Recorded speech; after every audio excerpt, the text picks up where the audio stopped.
5:10. No sé si se logra ver, hermano, logran ver los versículos, ¿sí? ¿Verdad? Yo creo que en la noche se miran mejor, ¿verdad? Pero estaban diciendo por ahí que es un poquito problemático ver los versículos. No sé si quieren que les haga más grandes las letras o están bien así. Está- más grandes las letras o está bien así. Más grandes. Bueno, vamos a hacerlo más grandes, no se preocupe. Para el martes lo vamos a tener más grandes las letras. Hebreos 5:10 dice: siendo constituido por Dios sumo sacerdote según el orden de Melquisedec. Primero leímos en Hebreos 5:6 que en otro pasaje le dice el Señor: tú eres sacerdote para siempre. Eso es en Génesis. Pero en el versículo 10 le dice: siendo constituido por Dios. Entonces, esta tarde, con la ayuda del Señor, quiero enseñarle lo poquito que he aprendido del sacerdocio. Estuvimos hablando el viernes, ¿verdad? Que es de familia, y estuvimos viendo el linaje sacerdotal, y creo que le dejé algunas cosas ahí importantes. Entonces, hoy vamos a ver el sacerdocio de Melquisedec, primera parte, ¿va? Quiero tal vez, disculpe que le hable así dándole la espalda, pero estoy escribiendo acá.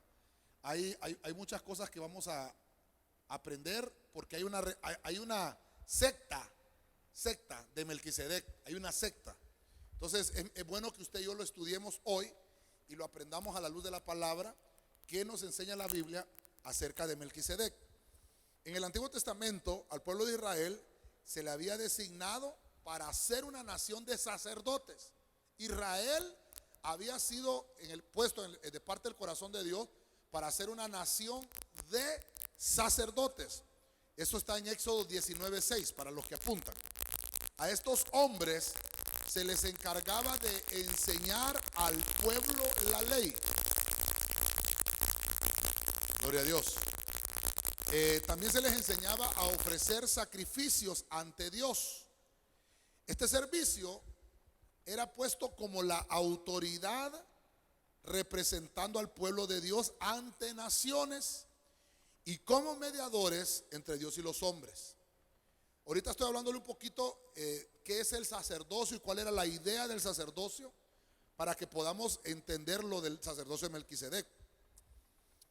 Ahora, Dios se los dio a los israelitas, pero los israelitas renuncian a ese sacerdocio. Eso está en Éxodo 20:19 para los que van apuntando, y creo que ahí va a quedar grabada la prédica también para que después lo pueda ver usted. Entonces Israel renuncia a ese sacerdocio y entonces ese sacerdocio se constituyó en un sacerdocio arónico. Se lo dieron a Aarón. ¿Me estoy dando a entender? Se lo dieron a Aarón, que era el de ministrar obviamente al pueblo y obviamente ministrar al Señor. Luego del sacerdocio arónico está el sacerdocio de Leví. Amén. O sea que había un sacerdocio que Dios había elegido a Israel como nación de sacerdotes, pero ellos no quisieron ese sacerdocio, renunciaron a ese sacerdocio. Entonces viene Dios y se lo da a Aarón. Amén. Luego de que se lo da a Aarón, entonces usted sabe que hubieron muchas cosas ahí, se lo trasladaron a Leví, el sacerdocio. Y luego del sacerdocio de Leví hasta que vino Cristo. Y entonces ahora él está ejerciendo como sumo sacerdote. Mire, esto hermano, por eso le digo, no lo va a encontrar en ningún lado. Es muy raro que se hable de esto, pero lo vamos a ver hoy a la luz de la palabra. Es muy importante que entendamos el sacerdocio de Melquisedec. Ahora, Jesucristo cumplió un ministerio y cumplió con una ofrenda que se dio a sí mismo en la cruz. Y dice que él se constituyó sumo sacerdote, dice Hebreos 5:5 que acabamos de leer, el 6, el 10, según el orden de Melquisedec. Ok, vamos a ver todo esto. Yo sé que hay bastantes preguntas, pero como le digo, queremos evacuarlas rapidito hoy, la introducción, para el martes darle un poquito más de enseñanza y dar tiempo a preguntas que vamos a estar un poquito más cómodos. Voy a empezar con la historia de los sacerdotes. ¿Cómo es la historia según la Biblia? Número 27:20, dice la Biblia acá: y pondrás sobre él parte de tu dignidad a fin de que le obedezca toda la congregación de los hijos de Israel. Está hablándole Dios a Moisés y le está diciendo que va a ungir a Josué. Pero le dice acá, él se presentará delante del sacerdote Eleazar. Ya no está Aarón, ¿verdad? Quien inquirirá por el medio del juicio del Urim delante del Señor. O sea que él era el sumo sacerdote. A su palabra saldrán y a su palabra entrarán él y todos los hijos de Israel con él, es decir, toda la congregación. Entonces, estoy leyendo ese versículo para contarle un poquito, que Dios me ayude con esto, cómo es la historia del sacerdocio en la Biblia. Porque yo fui a cierta secta una vez, hermano, y puedo decir secta porque era secta, y tenían enseñanzas específicas del sacerdocio. Pero nunca aprendí yo lo que en realidad era sacerdocio, nunca. Toda la vida me quedé con la incógnita. Pero esta tarde, con la ayuda del Señor, queremos hablarlo, porque no se trata de poner pensamientos humanos, de qué pienso yo, no, qué es lo que dice la Biblia del sacerdocio. Entonces, el sumo sacerdote o sumo sacerdocio, la palabra en hebreo es la 3548, que se dice Cohen Nagadol, se dice. En griego se dice, que es la 2406 del griego, se dice argiereus, se dice sumo sacerdote.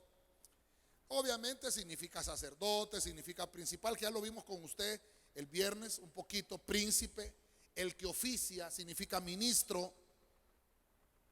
Eso lo encontramos en el diccionario Vine. El sumo sacerdocio era un cargo hereditario que quedó en manos de los descendientes de Aarón. Aarón fue el primer sumo sacerdote que existió. Bueno, hablando del orden en Israel. Y obviamente, hermano, el Señor lo puso como un jefe espiritual del pueblo de Israel. Y Moisés lo consagró. Por eso es que no solamente es que usted tenga un llamado, sino que también tenga un reconocimiento ministerial y que haya una consagración de ese. Mire qué interesante. Que usted tenga el llamado, que haya una autoridad que le reconozca el llamado y que haya una consagración de ese llamado. Son tres cosas muy importantes. Por eso es que le digo yo, hay muchos que predican que no son pastores, pero todo pastor debe de predicar. Entonces no todo el que escuchemos en la radio predicando diga usted, escuché a un pastor decir. La verdad es que usted no sabe si era pastor o no. Usted lo escuchó predicar. ¿Qué es lo que pasó con Aarón? Aarón lo apartó el Señor. Viene Dios y le dice a Moisés, reconócele el ministerio a Aarón. Pero en Levíticos 8 le dice, conságralo. ¿Por qué, hermano? Porque yo puedo tener el llamado, pero nunca lo voy a ejercer.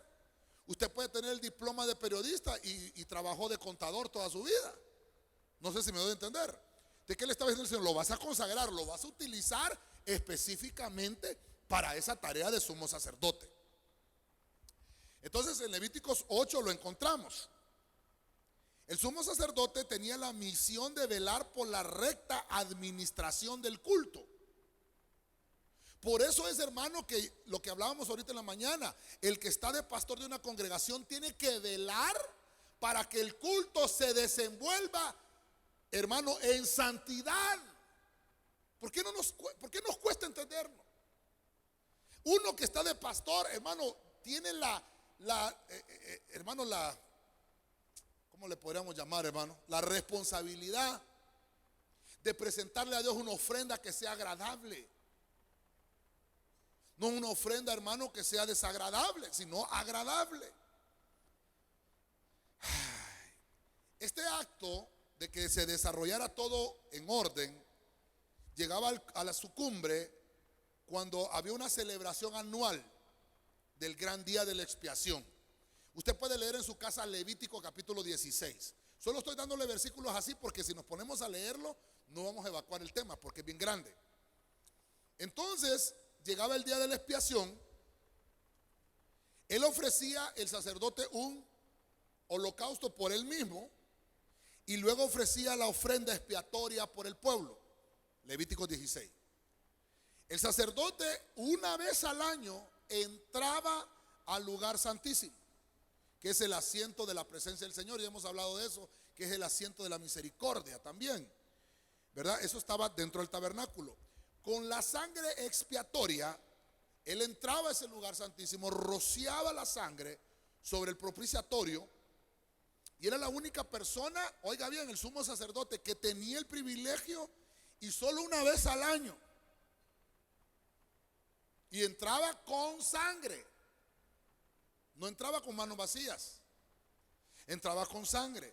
Por eso es, con manos vacías vengo a ti. No puedo llegar a la presencia del Señor con manos vacías. Tengo que llegar con el perdón, con la sangre de Cristo primero en mí. Ahora, esa función de sumo sacerdote era de función de juez. Y obviamente contaba con una ayuda espiritual que era el Urim y el Tumim. ¿Se recuerda que lo hemos hablado? Eran unas piedrecitas que en algunos casos, estudiando, pues algunos dicen que era una piedra blanca, otros dicen que era una piedra negra, otros dicen que era mitad negra y mitad blanca, y que se tiraban las dos piedrecitas y que cuando caía blanco era así, cuando las dos caían en blanco era así, cuando las dos caían en negro era no, y cuando una caía en negro y otra en blanco era que todavía no había respuesta. De ahí vienen los dados de tirar suertes. Pero en realidad el principio era el Urim y el Tumim. Lo tenía el sacerdote. Yo sé que ahorita usted me está viendo así, pastor, y ya vamos a llegar, por eso le digo, porque yo quiero enseñarle todo esto para que entendamos el sacerdocio de Melquisedec. Recuerde que ahorita es una enseñanza. Ahora, el sacerdote fungía como juez para el pueblo. Como juez, contaba con esa ayuda, y el Urim y el Tumim eran exclusivos del sumo sacerdote y le daban cualidades especiales para poder decidir en cuestiones difíciles. Eso está en Números 27, 20 al 21. Números 27, 20 al 21. Ahí lo podemos encontrar, no lo quiero leer todavía. Ok, más adelante vamos a verlo. Dice, además de las vestiduras que tenía el sacerdote, eran vestiduras especiales, el sacerdote contaba con cosas que le adornaban con más gloria, por decirlo así, y con mayor hermosura, y a él lo distinguían de las funciones sacerdotales. Por ejemplo, el sacerdote tenía un perfume especial, un aroma. Le voy a dar versículos, apúntelos y los lee en su casa. Por ejemplo, Éxodo 28, 5 al 12, encontramos que el sacerdote usaba un efod, prenda que se ponía sobre el manto del efod. También está Éxodo 28, 31 al 35. Y está el pectoral también que utilizaba, que eso está Éxodo 28, 15 al 29. También utilizaba una mitra que se ponía aquí en la frente, o un turbante, con una placa de oro finísimo que la inscripción decía, santidad a Jehová. Voy a leerle ese versículo para por lo menos leer Biblia, porque no solamente quiero estarle dictando versículos. Dice Éxodo 28, 36. No sé si quiere que le quitemos el púlpito de ahí para que mire mejor. Hermanos, miramos bien ahí o quitamos el púlpito. Usted me dice. Lo mejor quitamos el púlpito, tal vez me ayuden los servidores. Lo hacemos a un ladito ahí solo para que podamos leer mejor. Hasta yo me voy a hacer un poquito más acá. Quiero que usted esté cómodo. Dice el versículo 36 del capítulo 28 de Éxodo: harás también una lámina de oro puro y grabarás en ella como las grabaduras de un sello, santidad al Señor. La fijarás en un cordón azul y estará sobre la tiara, estará en la parte delantera de la tiara y estará sobre la frente de Aarón. Y Aarón quitará la iniquidad de las cosas sagradas que los hijos de Israel consagren a todas sus ofrendas santas. O sea que la ofrenda se tiene que santificar. Mira qué interesante. Y la lámina estará siempre sobre su frente para que sean aceptas. Entonces, el sacerdote tenía que orar por la ofrenda y santificarla. Pero el sacerdote tenía que tener la tiara que decía santidad a Jehová. Y con la santidad que el sacerdote se presentaba, santificaba la ofrenda. Por eso es que el pastor, hermano, o el que se para enfrente a predicarle o a hacer cualquier acto religioso para Dios, tiene que estar santo. No puede subirse a ministrar el de alabanza si está impuro, si está sucio. o la muchachita de danza o el muchachito de corros. Si no están puros no pueden subir. Porque somos sacerdotes, ya les he dicho yo no tengo músicos allá arriba, yo tengo sacerdotes. ¿Quiénes son los que están sirviendo ahorita? Ujieres, sacerdotes, hermano. Por ahí aparece la palabra ujier en la Biblia Torres Amat. Es la única Biblia que lo interpreta como ujier. Pero la verdad, hermano, que la palabra ujier no existe en la Biblia. El original, ujier, es una palabra francesa. Pero lo que existe son sacerdotes. El Señor viene y le da, hermano, instrucciones detalladas. Lea Éxodo 29 en su casa. Éxodo 29, instrucciones detalladas de la ceremonia de la investidura del sacerdote. Y obviamente, hermanos, esas se ejecutaron solamente en la consagración de Aarón. Eso está en Levítico 8 que les mencionaba al principio. Las primeras ceremonias en las que Aarón, como sumo sacerdote, tuvo que realizar, tuvo un profundo dolor causado por la muerte de sus hijos, Nadab y Abiú. Fíjese, hermano, que no sé si lo tengo acá. Ay, hermano, no lo... Es que ya era muy de noche, creo que del sueño, no sé si lo borré o lo puse, sí. Alguien, ese quiero que lo lea, los de Crónicas me ayudan con un micrófono, por favor. Levíticos capítulo 10, versículo 1 y creo que el 2. ¿Sabe qué pasó? Tuvo que ministrar, oiga bien lo que le estoy contando de la historia del sacerdocio. Tuvo que ministrar a Aarón con un profundo dolor porque no se le permitió llorar la muerte de sus hijos, Nadab y Abiú. ¿Qué haría usted? Imagínese que Dios no quiera. Yo estoy predicándole a usted ahorita y de repente me viene una noticia que se ha muerto un familiar mío. Tiraría el micrófono y salgo corriendo. Ya no puedo hacer nada, hermano. ¿Qué hago con salir corriendo? Termino el servicio y me voy. Ya lo que está hecho, está hecho. No sé si me tienen el micrófono los hermanos. Capítulo 10, ¿qué dice? Ahí dice de la muerte de Nadab y Abiú, ¿verdad? Si no me equivoco. No, 10 de Levítico. Cuando dice que murió Nadab y Abiú y le dijo, creo que en el versículo 2 o en el 3 o el 4 creo que es, le dice el Señor, le dice Moisés a Aarón, calla, guarda silencio. ¿Cuál es? Vamos a ver, leámoslo. Después Moisés le dijo a Aarón, esto es lo que el Señor quería decir cuando dijo, a los que se acercan a mí les mostraré mi santidad y a todos los israelitas les mostraré mi gloria. Y Aarón se quedó callado.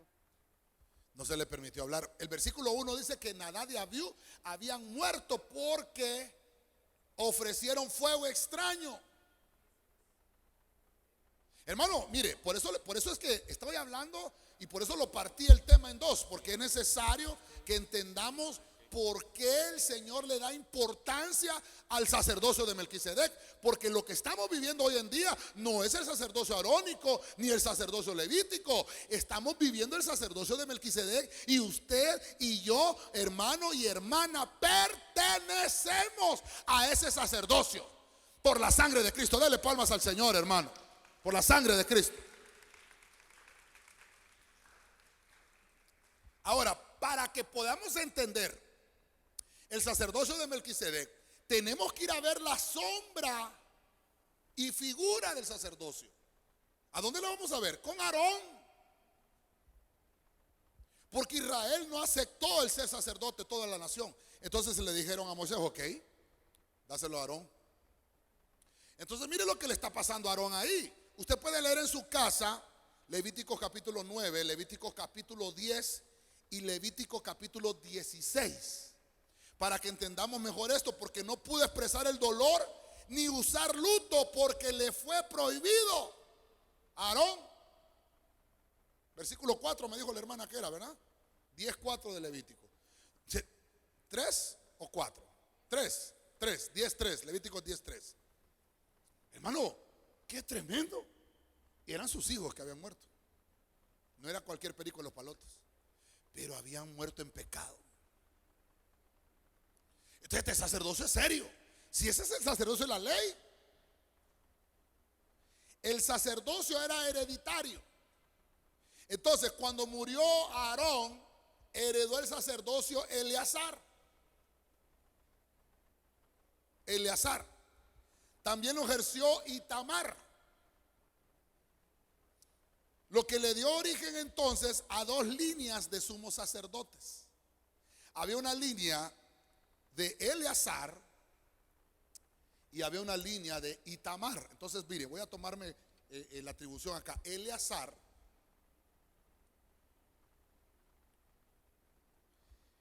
y Itamar. Es Itamar, ¿verdad? Con una I, Itamar, no Tamar, sino Itamar. Estaban estas dos corrientes. Después de que murió Aarón, ahí surgieron esas dos corrientes. Entonces mire qué interesante. Eso lo puede leer en Primera de Crónicas 24, 2 al 3. Cuando se está hablando de la conquista, Eleazar ejerció las funciones en un lugar que se llama Silo, así se llama, que era la capital religiosa de Israel, pero fue en ese tiempo. Por eso hay que leer Crónicas. Hasta los días que vino Elí, cuando los filisteos se apoderaron del arca del pacto. Todo esto se lo voy a dar en versículos: Josué 14:1, Josué 19:51 y 1 Samuel 4:11. Para los que me dicen, pastor, va muy rápido, pero es que quiero llegar al punto. Y después busque el video y ahí va a oír los versículos. Pero ahí está en la Biblia. Mire qué hermoso es esto. En la época de los jueces, cuando está la Biblia, el libro de los jueces, solo se menciona una vez un sumo sacerdote en Jueces 20:28. Solo una vez se menciona. Y el sumo sacerdote se llama Fines. Así se llamaba. Tuvo que decidir en un asunto grave que ocurría con las tribus de Benjamín. ¿Cómo lo tuvo que decidir? Con el Urín y con el Tumín que tenía en su pectoral. Y sacó, hermano, esa era una función sacerdotal. Pero en el libro de los jueces encontramos a Fines. Ahora, mire, estoy todavía en el punto, la historia del sacerdocio. El sumo sacerdote Elí era de la línea de Itamar. O sea que, voy a ponerlo acá. Estos vienen de Aarón. De ahí, aquí viene Elí, para que usted entienda un poquito, mire, y por qué es importante entenderlo, porque lo vemos en toda la Biblia. Ustedes conocen a Elí, ¿verdad? Pero Elí le designó el sacerdocio ¿a quién? Sí, pero ¿qué pasó con los hijos de Elí? ¿Ah? ¿Qué pasó con los hijos de Elí? Murieron. Pero mire. Búsqueme 1 Samuel 14:3. Vamos a ver el micrófono si lo tenemos listo allá, hermanos. Y alguien que lo busque y levante la mano que lo tenga. Entonces, el sucesor de Itamar fue su nieto, Ahitob, hermano de Icabod, por cuanto los hijos de Elí fueron los que murieron el mismo día que murió Elí. Durante el reinado de Saúl, Ahitob llevaba el efod. O sea que se lo heredó Itamar a Ahitob. Leamos 1 Samuel. ¿Quién lo tiene, hermano? Rápidamente para que entre más. Ay, Dios santo, yo dije que iba a ser breve. 1 Samuel 14:3. Vamos a ver cómo dice, papá. Vamos a ver. Y Ahías, hijo de Ahitob, hermano de Icabod, hijo de Fines, hijo de Elí, el sacerdote del Señor en Silo, llevaba un efod, y el pueblo no sabía que Jonatán se había ido. Llevaba el efod. Si llevaba el efod, era sumo sacerdote. Por eso cuando usted lea que hay un nombre que dice, y fulano de tal llevaba el efod, ese era sumo. Por eso ahí menciona Fines, menciona Ahitob, menciona Icabod. Todo eso.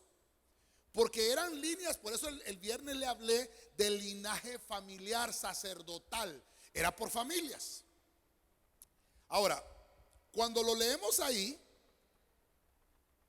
que él usaba el efod es porque era sumo sacerdote. En otros pasajes se le llama Ahimelech. Ahitob, ¿verdad? Ahitob es Ahimelech, es el mismo. Para que no nos vayamos a confundir. Ahitob y Ahimelech son el mismo. Eso está en 1 Samuel 22:11 y 22:20. Ahí lo encuentra. Los sumos sacerdotes, mire qué interesante esto, tuvieron una influencia vital en la religión del pueblo. Escuchen lo que le voy a decir. Si el sumo sacerdote era fiel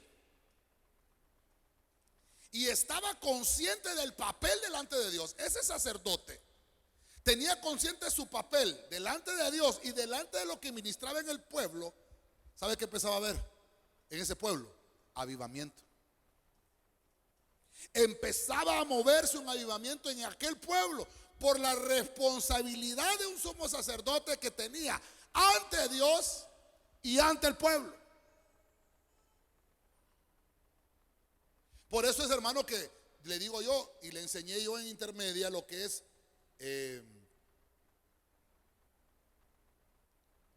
Dios mío, se me escapan los nombres ahorita. Lo que es hermenéutica y lo que es homilética. Porque es una gran responsabilidad. Hasta cómo me tengo que presentar yo para predicarle la palabra a usted. Yo no me puedo presentar, hermano, desfachatado. Porque tengo una responsabilidad ante Dios y ante usted. Cuando un sacerdote de esto que le estoy hablando, cuando un sumo sacerdote se paraba con esa responsabilidad, desataba avivamiento en un pueblo. ¿Por qué no tenemos avivamiento en Tegucigalpa? Perdón. Muchos me van a decir, hay avivamiento en Tegucigalpa. No hay avivamiento, hermano. No nos engañemos. No nos quieran dar a todo con dedo, porque no hay avivamiento. Cuando hay avivamiento se va a saber, hermano, porque los estadios se van a llenar. Y eso no ha pasado todavía. ¿Cuándo va a haber avivamiento? Cuando se pare un sacerdote con responsabilidad delante de Dios y delante del pueblo. Cuando se pare, va a haber avivamiento. Hermano, perdóneme, yo ayer que estaba estudiando esto, yo sé lo que estoy diciendo y sé dónde estoy parado. Si yo no me paro con esa responsabilidad, nunca va a haber avivamiento en la iglesia. ¿Cuántos quieren avivamiento? Entonces tienen que orar por los pastores. Para que los pastores que se paran a predicar, hermano, tengan responsabilidad hasta que, de lo que hablamos, de lo que decimos, que esté en la Biblia lo que hablamos. Que no van a, hermano, que no le van a predicar yo un libro que no está en la Biblia. ¿Qué haría usted? Búsqueme Apocalipsis capítulo 23. ¿Qué pasó? Apocalipsis 23 no existe. Ay, si yo le predicara, ay, entonces, imagínese usted. Judas capítulo 3. ¿De dónde? No, hermano, tenemos que tener una responsabilidad. Entonces mire, cuando el sacerdote descuidaba su deber, el rey de ese pueblo y el mismo pueblo decaía por culpa del sacerdote. Trasladémoslo ahora a nuestro tiempo. ¿Cuántos son sacerdotes aquí? ¿Cuántos son sacerdotes?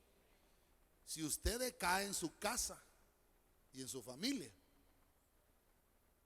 si usted como sacerdote, toda su casa y toda su familia va a estar decaída. Pero si usted se levanta, por eso le ministré el viernes yo, punta de lanza en su casa, porque si usted se levanta, su familia se levanta con usted. Por eso el Señor dice, cree en el Señor Jesucristo y serás salvo tú y tu casa. Hermano, ¿se está dando cuenta la responsabilidad de ser sacerdote? Mire, alguien busca 2 de Samuel 8:17, por favor. Cuando David trasladó el arca a Jerusalén, los sumos sacerdotes que vivían en Silo se trasladaron también a Jerusalén. ¿Por qué? ¿Alguien me dice por qué? ¿Por qué se trasladaron los sumos sacerdotes? Por el arca del pacto. ¿Qué tipifica el arca del pacto? La presencia. Entonces un sacerdote se tiene que mover. ¿Dónde va la presencia? Imagínense que yo estuviera predicando todavía en el templo anterior. Nadie hubiera ahí, hermano. Bueno, estuviera predicándole, pero a las 4 paredes. Allá no hay nada. Ni las palomas creo que están ahí, hermano, para predicarles. O sea, hasta las palomas se vinieron para acá, hermano. Porque el sacerdote tiene que moverse donde se mueve la presencia. ¿Quién tiene? ¿Se llevaron el micrófono? No. Segunda de Samuel, leámoslo por favor, 8:17. Debido a la deslealtad de Abiatar en la rebelión de Adonías, Salomón lo quitó del cargo. Estamos hablando de un sumo sacerdote. ¿Qué dice? 8:17. Vamos a ver, no hay sonido, hermanos. Vamos a ver, no. Aquí, mira, papá. Sadoc, hijo de Ahitoc, y Abimelech, hijo de Abiatar, eran sacerdotes. Seraías era escriba. Hermano, ahí está hablando, hasta escribas habla de ahí, los nombres de quienes eran escribas. O sea que se movieron los sacerdotes. Mire lo interesante de esto. Quiere decir, hermano, que aunque Israel caía en cautiverio, la línea sacerdotal no se perdía. ¿Me están dando a entender, iglesia? Aunque hubiera esclavitud en el pueblo, la línea sacerdotal no se perdía. Cuando regresaron del cautiverio, los sumos sacerdotes empezaron a tener una actuación destacada. Este tema se hubiera llamado mejor la historia de los sacerdotes, ¿verdad? Eso se hubiera llamado. Entre ellos, hermano, Josué, hijo de Josadac, eso está en Ageo 1:1, Ageo 1:12, Ageo 1:14, Ageo 2:2, Ageo 2:4, Zacarías capítulo 3. Ahí encontramos que Josué, hijo de Josadac, tuvo, hermano, era un sumo sacerdote. Eliasib también, ¿verdad? Era otro que se menciona ahí. Algunos dicen que este era hijo, otros dicen que era nieto, pero lo importante es que venía de la misma línea del sumo sacerdote. Otros le llaman Seraías. Esdras, que usted lo lee en el libro de Esdras, no fue sumo sacerdote como algunos piensan. Tuvo una autoridad, Esdras, muy especial, pero fue escriba. O sea que él escribía, pues, valga la redundancia. Él escribía y fue reorganizador de la religión de Israel después del cautiverio. Estoy explicándole esto, hermano, porque por ahí andan hablando muchas cosas que no son. De los que fueron aaronitas, que los que vienen de la descendencia de Aarón, no se sabe mucho. Se habla después de Jadúa. Eso está en Nehemías 12, 11 y 12. Fue el último sacerdote mencionado del Antiguo Testamento. Pertenecieron al Sanedrín, al concilio, y muchas veces ellos presidían ese concilio. Mire, voy a ir entrando al... Ay, hombre, Dios santo, que no hay manera de que entre, ¿verdad? Busque Hebreos capítulo 2, versículo 17. Ahí lo tengo enfrente, Ahora, en el periodo intertestamentario, vamos a decirlo así, que es entre el cambio de testamentos, surgió el linaje de los sumos sacerdotes. Algunos pueden, como le digo, como para referencia, pues, váyase a leer los Macabeos. Ahí en los Macabeos va a encontrar, porque ellos son libros apócrifos, ¿verdad? Son libros deuterocanónicos, no son canonizados. Pero ahí cuentan un poco de esa historia, porque eso es como el libro de Enoc, ¿verdad? Que hay algunas cosas, la Biblia lo cita, ¿verdad? Macabeo no le estoy diciendo que lo cita la Biblia, pero ahí se encuentra un poco de cómo pasó ese linaje sacerdotal. Estos empezaron, mire lo que pasó con esto, empezaron a ser reyes y sumos sacerdotes. Entonces ese factor sirvió para que los oficios que hacían los sacerdotes, hermanos, fueran mejores en el Nuevo Testamento. Y empezaron a mezclarse con la política. Es que mire, me estoy metiendo a líos acá, ¿verdad? Pero tengo que enseñárselo. Por eso es que la Biblia dice que nosotros somos reyes. Ahorita estamos ejerciendo el sacerdocio, pero no el reinado. Pero la Biblia dice que nos llamó como reyes. ¿Sí o no? ¿Cuándo vamos a ejercer el reinado? En el reino milenial. No ahorita. ¿Qué es lo que pasa con algunos? Como dicen, somos reyes y sacerdotes. Entonces se tiran a la política. Eso pasó en el periodo intertestamentario que le estoy hablando. Porque se empezaron a mezclar con la política. Y entonces ellos se hicieron llamar reyes y sacerdotes al mismo tiempo. ¿Se acuerdan ustedes de Saúl, verdad? Saúl era rey y Samuel era el sacerdote. Entonces, ¿qué pasó? Cuando quiso oficiar, que no llegaba Samuel, quiso oficiar Saúl, ¿qué le pasó a Saúl? Le quitaron el reino. El que esté en la política no puede ejercer sacerdocio. Sencillo, ahí está el ejemplo, hermano. Le quitaron el reinado a Saúl por querer ejercer sacerdocio. ¿Qué nos cuesta entender eso? Muchos de los que se han postulado para alcaldes, para diputados aquí en Honduras, ellos son sacerdotes, todavía no son reyes. Les ha ido mal. Bíblicamente estaba profetizado, hermano. Ah, pastor, ¿por qué no se tira de alcalde? Hay mucha gente que lo sigue. Me va a ir mal, hermano. No soy profeta ni hijo de profeta. Me va a ir mal porque a mí no me mandaron para ser alcalde de Tegucigalpa. Me mandaron para ser pastor. Qué terrible, hermano, qué terrible está eso. Dele palmas al Señor, hermano. Dele palmas al Señor, hermano. Ay, Señor de la gloria. Bueno, mire, alguna parte histórica que encontré, en el Nuevo Testamento se mencionan 3 sumos sacerdotes, todos ellos contrarios a Cristo y al cristianismo. En el año 18 después de Cristo se menciona a Valerio Grato, que nombró a Caifás. Se recuerda que lo vimos el viernes, ¿verdad? Él nombró a Caifás, pero Caifás era yerno de Anás. Y también a Vitelio lo destituyeron en el año 36 después de Cristo. Ahora, Caifás participó, usted sabe, de todas las intrigas contra Jesús, hermano, de la ejecución. Eso está en Juan 11, 49 al 50. No lo quiero leer. Pero participó de muchas cosas. Obviamente eran contra Cristo. Eran anticristos, más bien, ¿verdad? Como que había un espíritu anticristo en ellos. Porque más bien, hermano, eran contrarios al Señor.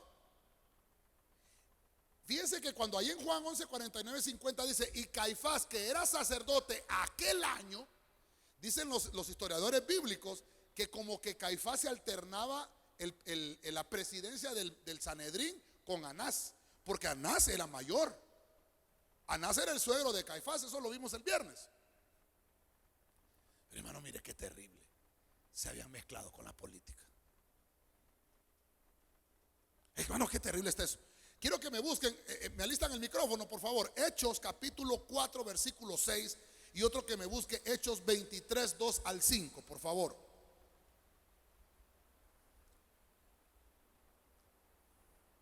El presidente era Anás. Por favor, ¿lo tiene? ¿Quién lo tiene? Hechos 4, 6, rápido, hermano, para que nos vayamos rápido también. Aquí, solo Hechos, me está buscando la Biblia. Los demás no trajeron Biblia. No, pastor, ya nos queremos ir, pastor. Y Ya el tengo sumo hambre. sacerdote Anás y Caifás y Juan y Alejandro y todos los que eran de la familia de los sumos sacerdotes. Ese versículo lo leímos el viernes. Todos ellos eran familia de los sumos sacerdotes.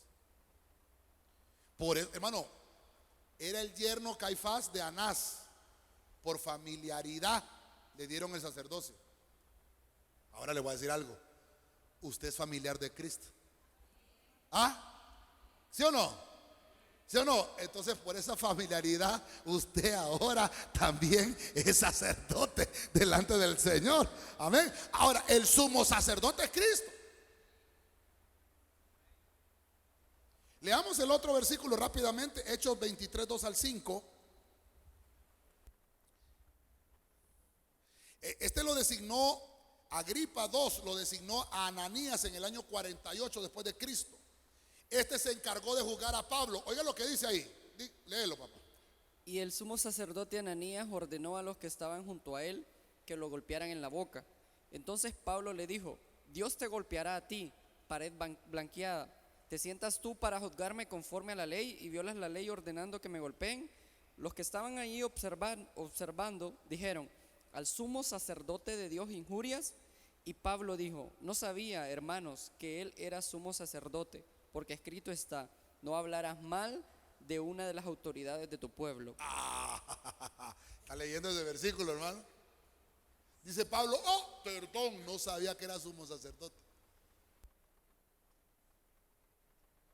Mire, hermano, mire lo que le voy a decir aquí: no hable mal del Papa.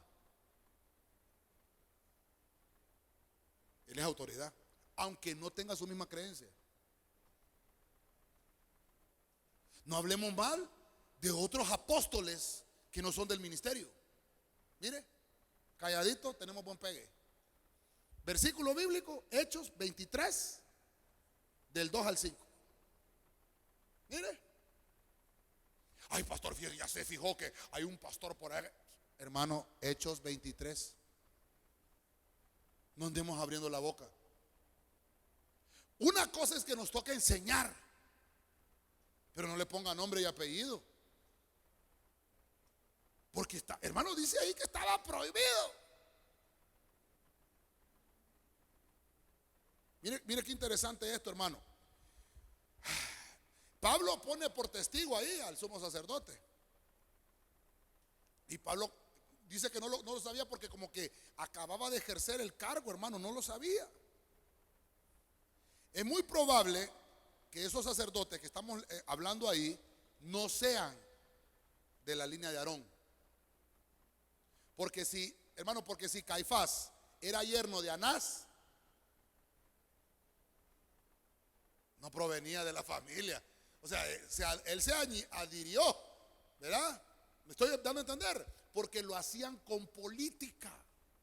Entonces, mire, leamos acá porque ya se me fue el tiempo, hermano. Hebreos 2:17. Es que perdón, hermano, yo me emociono con esto, hermano.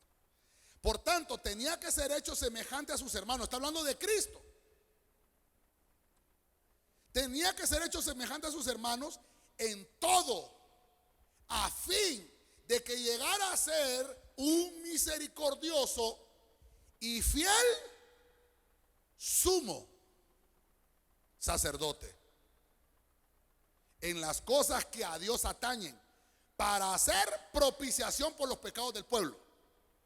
Pues por cuanto él mismo fue tentado en el sufrimiento, es poderoso para socorrer a los que son tentados. Tuvo que venir Cristo a hacerse semejante a usted y padecer de las mismas cosas que usted padece. Ayunó así como usted y yo estamos ayunando hoy.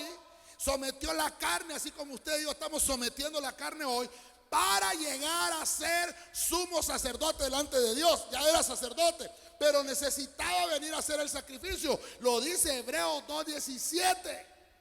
Tenía, dice, que ser misericordioso. Tenía que llegar a ser misericordioso. ¿Y cómo iba a llegar a ser misericordioso? Pasando por las mismas pruebas, pasando por las mismas tentaciones que usted y yo pasamos. Ese se llama Jesucristo. Él es el único, hermano, que puede tener misericordia de nosotros. No hay otro sacerdote mayor en nuestro evangelio. Cristo Jesús, sumo sacerdote nuestro. Dele palma fuerte al Señor, hermano. Como que no estuviera en ayuno, como que no estuviera en ayuno. Ay, hermano. Ese sacerdocio, ay, hombre, ¿cómo hago con esto? Ay, hombre, mejor avanzo. Número 2, avanzamos al punto 2. Solo vamos a ver 2 puntitos y nos vamos. Y son de 1 hora cada punto, hermanos. ¿Quién es Melquisedec? Ahí me faltó el otro símbolo de interrogación. Perdónenme. Mire lo que dice Hebreos 7:1. Ya entendimos un poquito cómo fue la línea de los sacerdotes. Aarón, y se dividió en 2 líneas, Eleazar y Tamar. Y de aquí salió Elí, ¿verdad? Y aquí donde... Entonces yo me iría más por esta línea. Porque Elí, obviamente, bueno, me iría por acá porque Elí falló, ¿verdad? Y le dieron el sacerdocio a otro. Pero el que menciona la Biblia como sacerdote es a Elí, el que reconoce. Ahora, mire lo que le quiero enseñar acá. Lo que dice la Biblia, ¿por qué Melquisedec? ¿Por qué el sacerdocio? Dice, quiero que le ponga bastante atención a lo que vamos a leer. Porque este Melquisedec, rey de Salem, sacerdote del Dios Altísimo, salió al encuentro de Abraham cuando éste regresaba de la matanza de los reyes y lo bendijo. Abraham le entregó el diezmo de todos los despojos, cuyo nombre significa, oiga lo que significa, primeramente, rey de justicia. Luego, rey de Salem, esto es rey de paz. Número 3, sin padre y sin madre, sin genealogía. 4, no teniendo principio de días ni fin de vida, sino siendo hecho semejante al Hijo de Dios. Permanece sacerdote a perpetuidad. Ahora, yo le voy a dejar de tarea que usted lea Hebreos 7, 1 al 12. Hasta el 12. Léalo todo en su casa. Lo que quiero es avanzar ahorita con esto. Aquí está hablando de Cristo. Desde este versículo, el apóstol empieza a revelar. Diga conmigo, revelar. ¿En qué año estamos, hermano? ¿En qué año estamos? Entonces el apóstol empezó a hacer esto. Permítame regalarle esto. La revelación de Melquisedec. ¿Qué es lo que nos dice aquí? Hay 7 cositas. 7 cositas. Mire lo que dice. ¿Quién era Melquisedec? Rey de Salem. Génesis 14, 18. Sacerdote del Dios Altísimo. Hebreos 7, 1. Rey de justicia, rey de paz. Hebreos 7, 2. Sin padre, sin madre, sin genealogía. Hebreos 7, 3. No tiene principio de días. No tiene fin de vida. Hebreos 5, 5. Hecho semejante al Hijo de Dios, permanece sacerdote para siempre. Hebreos 9, 11. Y por último, es mayor que Abraham. Hebreos 7, 4. Biblia, le estoy poniendo Biblia. La revelación de Melquisedec. Ahora, ¿cuánto tengo predicando, hermanos? Mírenme ahí cuánto llevo predicando, por favor. ¿Cuánto? 50. Me quedan 10 minutos. ¿Qué dice usted? ¿Oramos, nos vamos o lo miramos todo el martes? Porque tengo que ver cada punto de esos que le acabo de mencionar.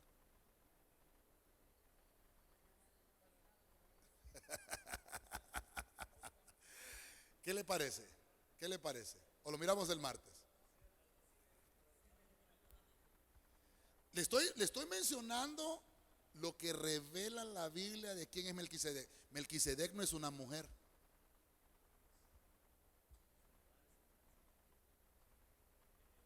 No tiene papá. Y el que se dice llamar Melquisedec tiene papá. Claro que tiene. Entonces no es Melquisedec. Le estoy poniendo los 7 argumentos bíblicos. ¿Me estoy dando a entender, iglesia? Es que había pedido la pizarra, pero ya no la voy a utilizar porque ya se me acabó el tiempo. Ay, hermano, es que tenemos que, mire, que tenemos que saborear todo esto, hermano. Si quiere, dejémoslo ahí. Si quiere, dejémoslo ahí. Lo que le quiero trasladar es: Dios envió a Jesucristo. El plan ya estaba trazado desde antes de la fundación del mundo. Jesucristo vino a morir a esta tierra, pero murió por todo el cosmos. Amén. Porque de tal manera amó Dios al cosmos que dio a su Hijo unigénito para que todo aquel que en él crea no se pierda, mas tenga. Hermano, Jesucristo es el centro de todo. Por eso yo no puedo reconocer a otro sacerdote. Yo no puedo reconocer a otro sumo sacerdote que no sea Jesucristo. Ahí está la Biblia. ¿Qué hago con todos? ¿Qué hago con esos 7 versículos? Donde encuentro la revelación de Melquisedec, en el cual yo sé que si la Biblia me lo dice, ¿quién es? Es Jesucristo. Y eso lo vamos a ver el martes. Dele palmas al Señor. Dele palmas fuerte al Señor. Amén. Póngase de pie. Ahí lo vamos a dejar. Sí, vamos a ver, sí. Vamos a ver. Póngase de pie, vamos a orar. Vamos a orar. Amén. Y quiero que de una vez pues ya entreguemos el ayuno, ¿verdad? Yo sé que hay cansancio, son las 2 de la tarde, es temprano, otras veces nos hemos ido 4 de la tarde, pero hoy voy a tratar de respetar. Yo sé que los que estamos aquí fuimos ayer a la coinonía, ¿verdad? Entonces, qué tremendo, y los que no fueron no están. Pero entonces, yo lo voy a hacer por ustedes, para respetarles a ustedes. Los de alabanza subimos, tocamos algo ahí, solo para ministrar. Y quiero, hermano, que nos vengamos al frente todos y entregamos este ayuno. Yo les pedí hoy, ¿verdad?, que ayunáramos específicamente por la salud del hermano Paulino y el hermano Mario también. Hay que hacerlo, no solamente hoy. Comenzamos la próxima semana, a partir de mañana comenzamos también la semana de ayuno. Entonces estemos ayunando por